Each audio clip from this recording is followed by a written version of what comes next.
Good afternoon, everybody. Welcome back to the channel. So we're back at my buddy Mike's pond project, and you can see that has really filled up with some water. So if you watched the video previous to this one, we were digging there and we were making this pile. So we're going to go ahead and we're going to get up on this pile. It's dried out, and we're going to start moving some of it this afternoon. So I'm going to have to make my way up there. We stacked it up at the 270 as I dug it out of the pond. Dried out real nice, it looks like. So we've been working on quite a few projects this week. We went back to Perennials Galore and Fish Lake and started on that project again, and decided that we need a bigger dozer for that project. So we are renting one. We're going to get, I'm not going to spoil it. It'll be a surprise what we get. So it'll be here next Tuesday. It is Labor Day weekend this weekend, so it'll be Tuesday before they get us one out.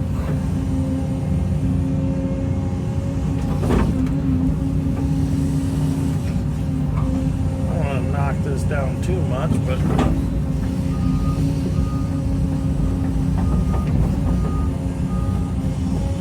so we're going to, as soon as we get the dozer there, to cut down the back corner for the other two buildings.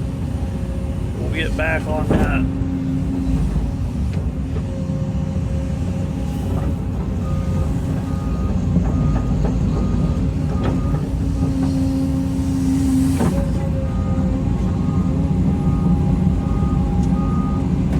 But I had some time today and wanted to get working on this pond a little bit.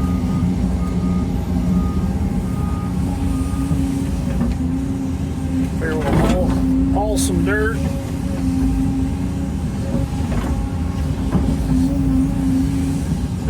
We took our new Holland dozer up there to the storage building project. So we're going to use the 270 to scatter out the dirt as George hauls it, and that way if he rolls the haul truck over, we've got an excavator up there to set it upright.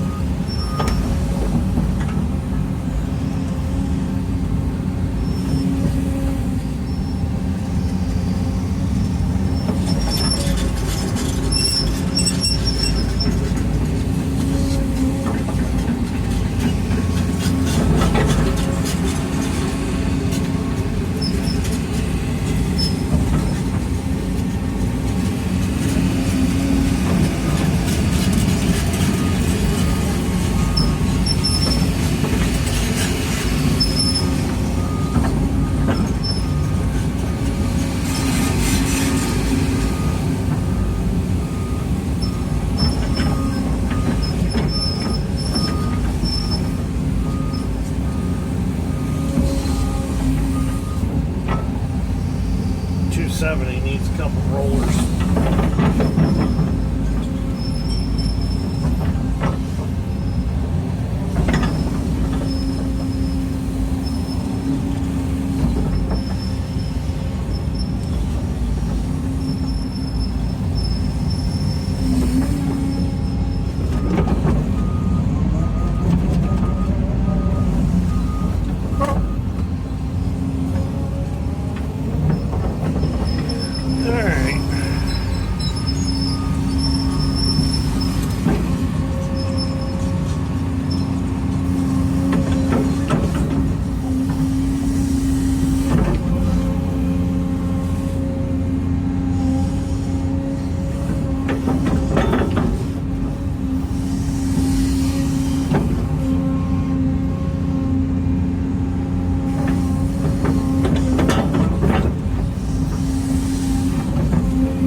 all the way down there.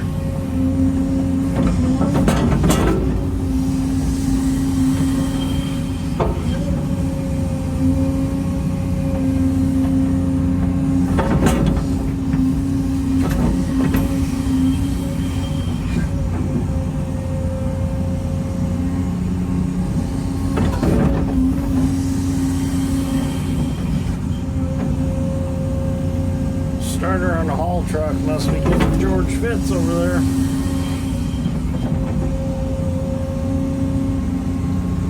It acts up once in a while, like it's got a dead spot in the starter. Or starter solenoid or something, I don't know what the deal is. Alright, get that truck running and we'll start loading some dirt out.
Fill him too full because it is soft out here. So we got all that fill sand moved, got it graded off in the pasture up there, and we decided that we needed some more, so I'm extending the pond. I cut the topsoil back, which was the muck and peat moss. A lot of you asked me in the video why it looked like chocolate pudding that we were dumping on. Well, as you can see, where the sand starts, above that is all muck and peat moss, and it is super soft. So you saw that in the video prior to this one. And then that YouTube short that I made of dumping the haul truck and it tipping over. And we've tipped it over maybe 12 times since that video. And the funny part is, it tipped over in places that we had already filled and backed across and dumped 10 times prior, and the 11th time the truck tipped over. So it's just wicked ground out here. I have found that if I dig where I didn't let the water in yet, it digs real easy. As soon as you get the water on top of this sand, it digs harder. So I'm just going to keep digging this pothole here, and then I'll release the water into it. Because right now I'm digging quick enough and I'm dewatering it with every bucketful and getting rid of the water out of the hole. There's just nothing exciting down here. It's just all sand. There's no stone. There's a rock here and there. And they're really smooth, so they must be kind of glacial moved rock that rolled and rolled and rolled under the glacier.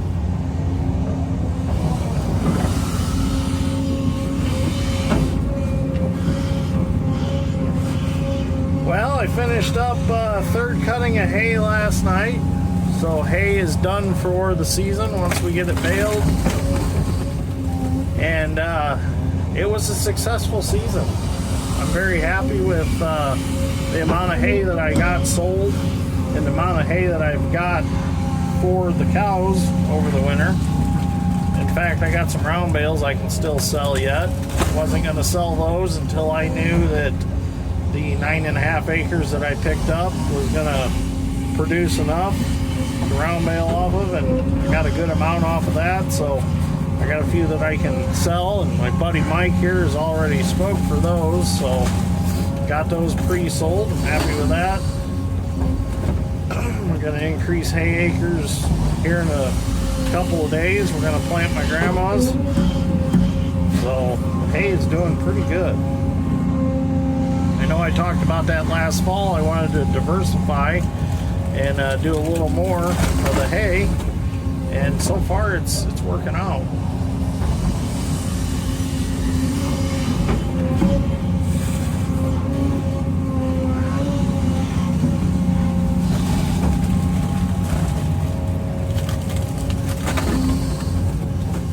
I'd like to find me a John Deere 3020 or 4020 to do hay with. 2940 works really good, but the problem with it is it's mechanical front wheel assist, and they don't turn real sharp. It'd be nicer that something that's two-wheel drive that turns sharper come in handy for the hay equipment.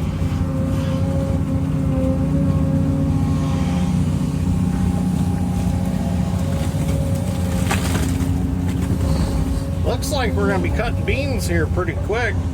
Maybe by the end of September, which it is September, what is today? September 10th, I believe. So I think we might be cutting some soybeans by the end of the month. Got some that kind of started to turn overnight. I was surprised. One day they're pretty and green, the next day they've got yellow in them. It's that time of year though. Been walking out in the mornings and it's like, whoa, fall's just about here.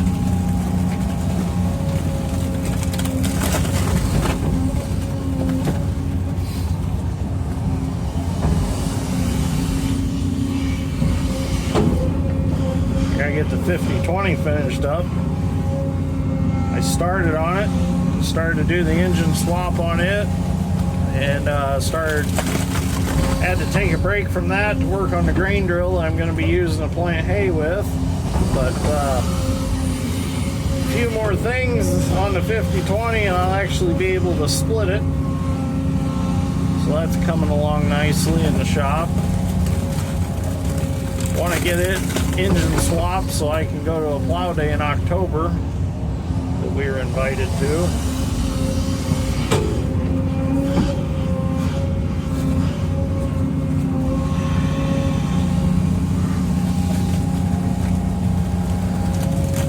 To get over here to Mike's and get some sand piled up so it can dry while I'm baling hay for the next day or two. Once this dries out, we'll haul it up and get it put in the cow pastures.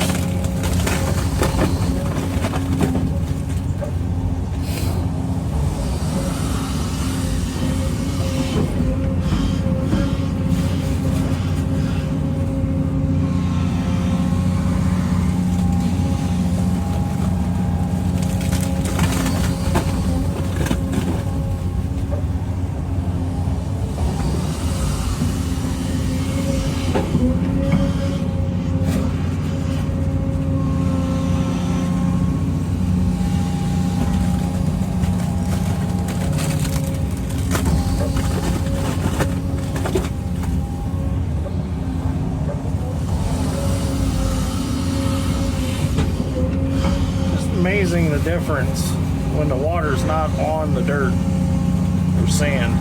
It digs so much easier.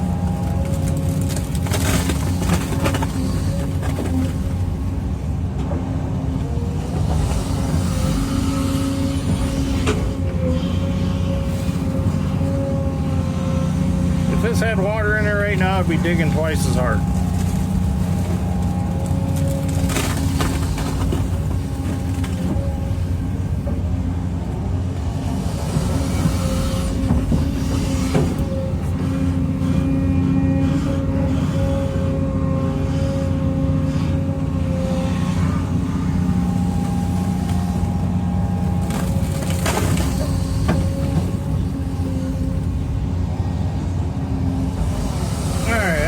digging for a little bit, and I'll get some video when I release the water into the hole. I'll show you. You can see that the pond has risen up since the last time we dug here. It came all the way up to, well, you can see it came all the way back up to the top. When we quit digging the last time, it was, what, 4 foot down from the top. So this pond is going to have some water in it quite often, even in the drier months, because it's been pretty dry around here and it's held this much water this whole time. So this is going to be a good pond. Good and deep, and it's going to be real nice back here. Well, the time has come. It's not going to hold much longer, so let's go ahead and just let her in.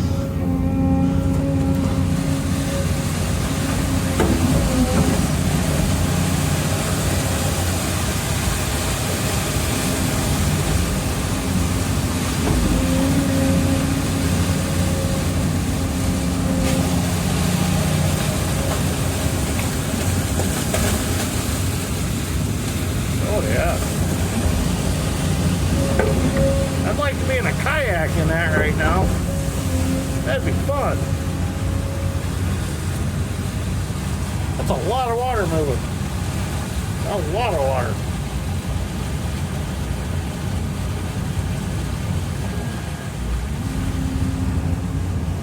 Dropped it quite a bit just by doing that.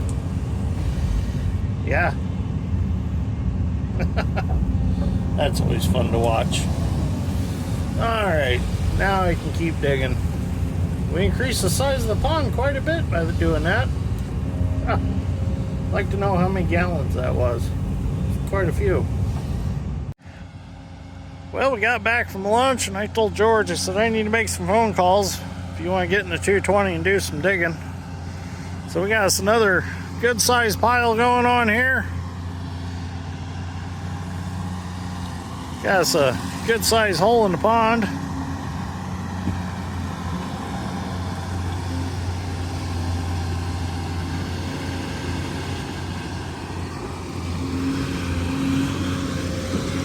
It's hard digging down there.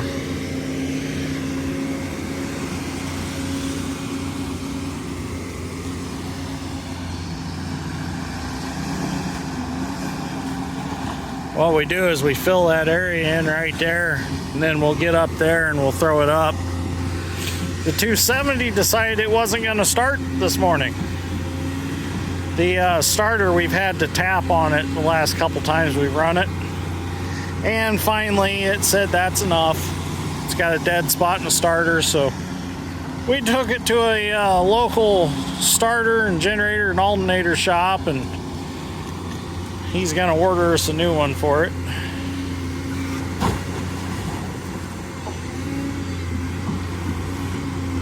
Starter for that machine, the Nip and Denso one that's supposed to be on it, it's about $1,300. And he's got an aftermarket company that can get us one for about $480. So we went ahead and got the one for $480. Because that's what it had on it already, and that's what's been on it the whole time we've owned it. So if it's lasted that long, no point in spending $1,300 on a starter. We've had that 270 for a long time.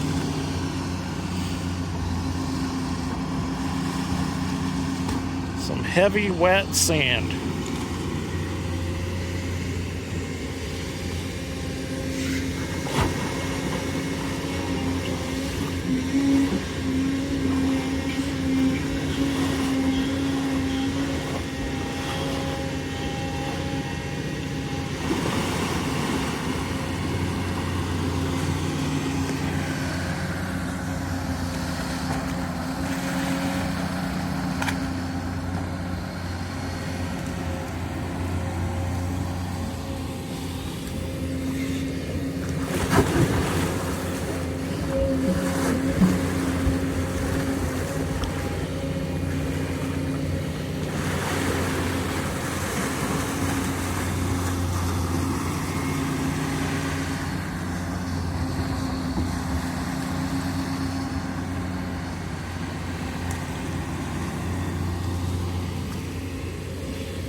Alright, I'm gonna go do some dozer work for a while. Let him dig for a while longer. Need to add a little counterweight. That sure would help. Need to get Hyundai talked into getting me a 220 long reach counterweight to put on this. That'd offset the weight of the thumb and the bucket a little better. Need to talk him into that. Well, fast forward a couple days from our last video of digging in the pond, and we've been moving that sand that is now dried out enough to move. And as you can see, we have hauled a lot of sand in Mike's pasture, and it is definitely firming it up and making it nice. So George is coming with another load. Dad's back there with the 220 loading him. So what's interesting is everywhere that you see sand was, well, you've seen the video before, we could barely back across it with the haul truck. And, well, we couldn't get across it hardly without dumping sand first and then backing across it with the haul truck. But now, as you can see, he's driving pretty good over it. Other than a few spots where it punches in, it pushes the sand down in the muck. But other than that, he's getting around on it pretty good. Now, we've only flipped the truck maybe a dozen times, hauling the rest of this in here. But that's okay, it's built to do it. So what's real interesting is this spot right here. You'll see it is hard as can be. We have not put any sand on that. And look how firm it is. So it's just interesting to see how the soil lays in this area, because where the 270's sitting, that whole sand area, that's nothing but muck and peat moss. So you get to here, it's got to be some sort of a heavier dirt with sand under it. And then you get to here, and it's muck and peat moss again. So kind of that outline of them taller weeds around that grass area is where the muck and peat moss starts. It's just how the glacier deposited the material. And then you get on the other side of the fence, and that's all muck and peat moss out there. And even the fence that divides us, you'll see that straight line of sand. There's a fence across there. This corner back here towards that woods is not bad, but the taller weeds over there, let me zoom in, that is pretty soft. We're going to fix that also. We've moved a lot of sand so far. It's going to really make it nice out here for the cows. They're not going to have to worry about getting stuck. They're not going to have to worry about swimming around in the muck. They definitely like it when you let them out at night. They're all over out in this nice fresh sand. Alright, I'm going to take the dozer and keep working my way that way. I'm just going to rough it out. Once I get it roughed in, then I'll come back and grade it all. That way I can just drive on through each pass, grade it off, and be done with it. Well, good morning everybody. We left off on this project on Friday. We had to go do a couple other things the rest of the day. When I left off, I was grading some sand off that we were hauling. Well, Saturday came around and got quite a bit of rain. So, Saturday morning, I was able to get some more hay planted that I wanted to get planted, and then it started raining. Well, we got quite a bit of rain Saturday, and it's changed things for our pond job.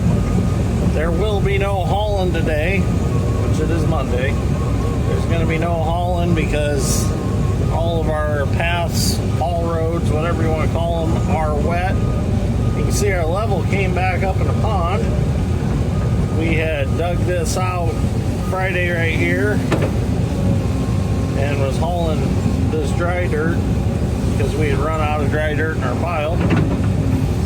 So what I'm going to do is I'm going to get down on this shelf this morning and taper this just a little bit to get down there. And I'm going to keep digging. I'm going to dig all this out.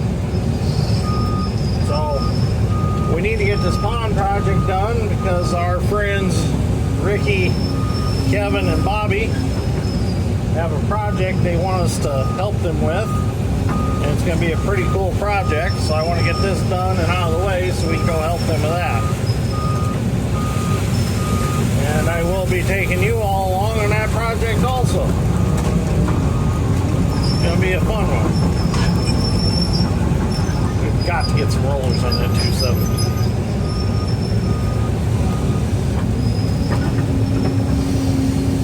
Well, we're going to start here this morning and just start digging and throwing dirt out and making a stockpile out of it.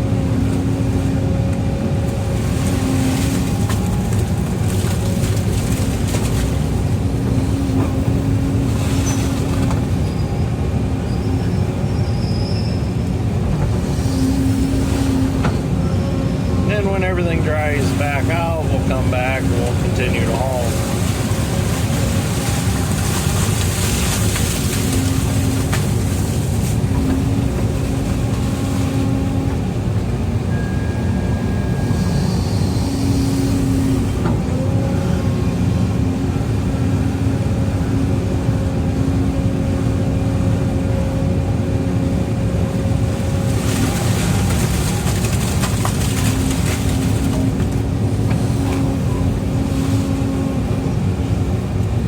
Dig this as deep here as I have been digging the rest of the pond.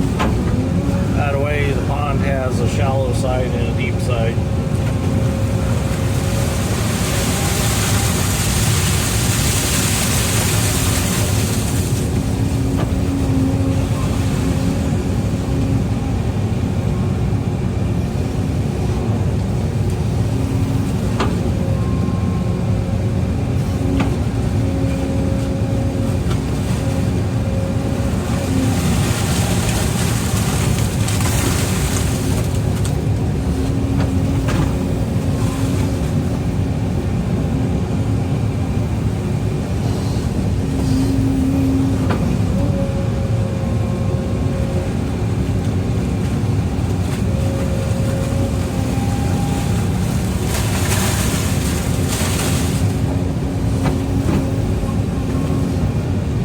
As I dig, the water level is going to go down.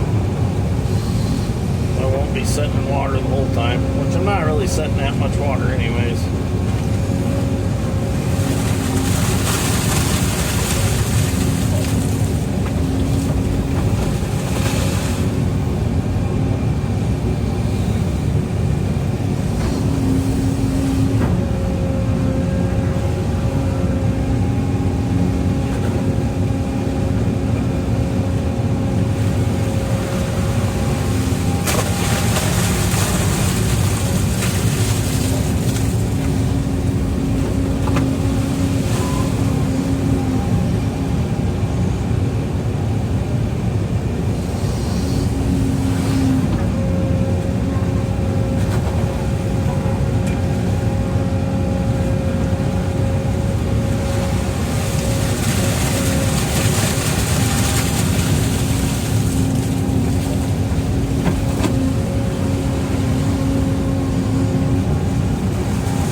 Dug out, decided to try to dig me another dry hole. Dad's over there tapering that bank on that side.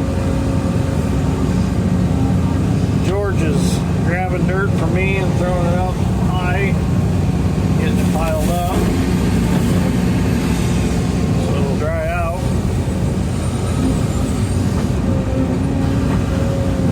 But the project we're going to work on for our friends Kevin, Ricky, and Bobby is a pump structure that they've built. They've taken two railroad tank cars and they've welded them together end to end. And they have a farm that the water has to be pumped off of pretty much regularly, especially when the rivers are high, the Kankakee and the Yellow River. And they pump into the Hannah ditch out of the farm. Well, their pump setup that they have now has been in there since, I don't know, the 60s, and things are starting to get tired. The pumps they have rebuilt several times, but as far as the structure that they use to hold, or I guess you'd call it a floodgate, the floodgate structure is getting to be in pretty bad shape, and they need to do something. So they've taken these two tank cars, they welded them together, and they put a new floodgate control inside of the one tank car in the end, and then they are going to put another tank car in beside those two, and that's what they'll pump out of. And Bobby has created a plumbing system. The pumps will actually hook up to the side of the two tank cars, and inside of the tank cars welded together, there are flap gates that will open up as the pumps pump, force water into those two tank cars, and that'll also keep water from coming back from the river. So it's just something I'll have to show you how it all works for you to understand how it works.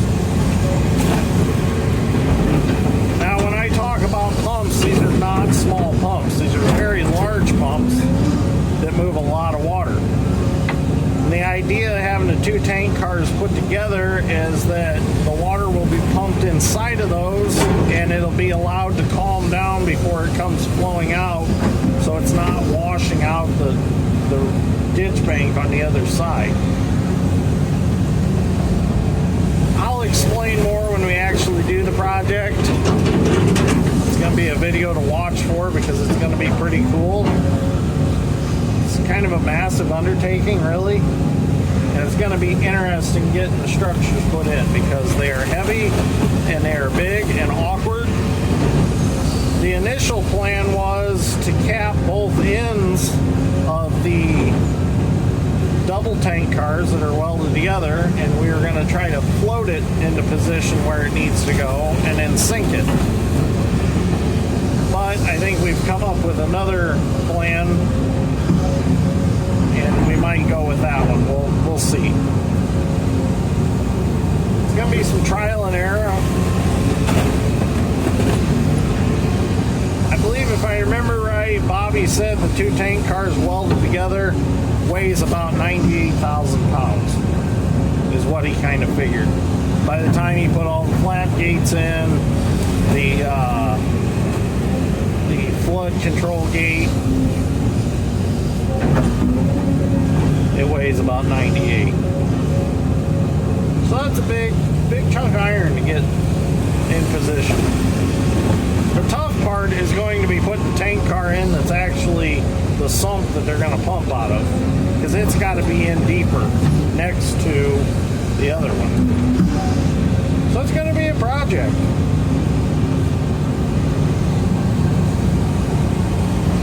The nice thing is, though, we have some tolerances to play with as far as depth. If we get it in within 6 inches, we're good. So that is a plus.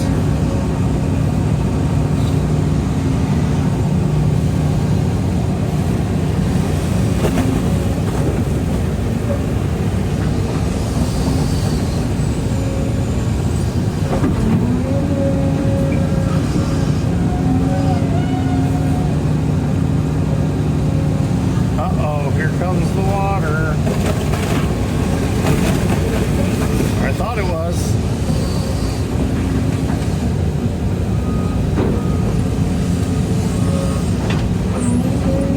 Dad keeps making waves and it's making the water come over my wall. Oh, it's cutting through. It's coming. Oh no, there it goes.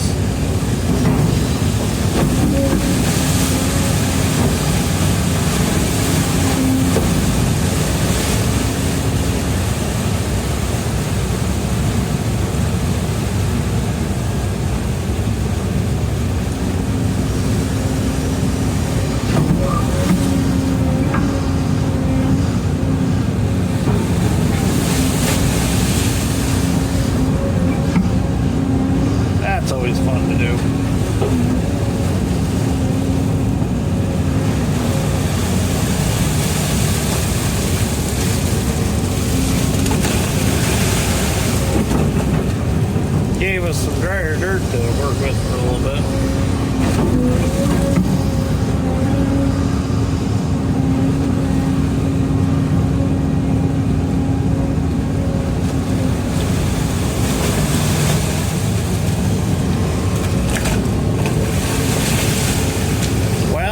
Sit here and clean this area up, then we'll move again and dig some more.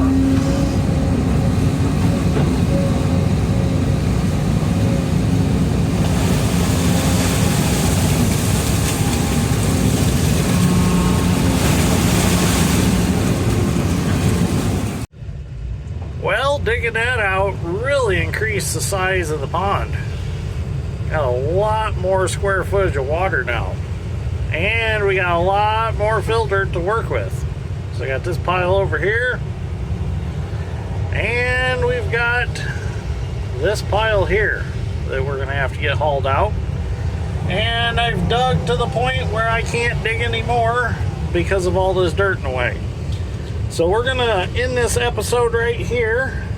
We're gonna go spend the rest of the day hauling some fill dirt from my property, my gravel pit, to a friend of ours that's adding on to a building. He needs some fill dirt to bring up the grade so he can pour some concrete and make it match the other building that is existing there.